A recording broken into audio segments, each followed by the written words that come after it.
everyone. Today I will introduce how to calculate the heating time of a heat pump water heater to you based on a 9.5 kW heat pump model and 1,100 liters water capacity.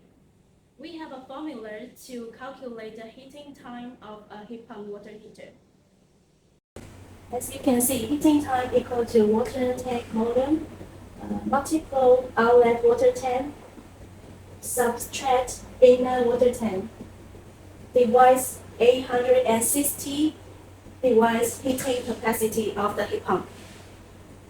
So if the water volume is 1,100 liters, and suppose the inlet water tank is 30 degrees Celsius, and the outlet water tank need to be 60 degrees Celsius, and the heat pump model is heating capacity is 9.5 kW.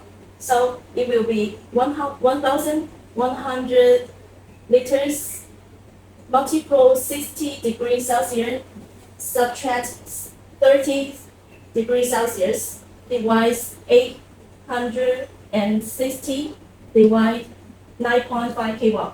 Then it's about 4.04 hours. If you have other questions about heat pump products, welcome to contact us.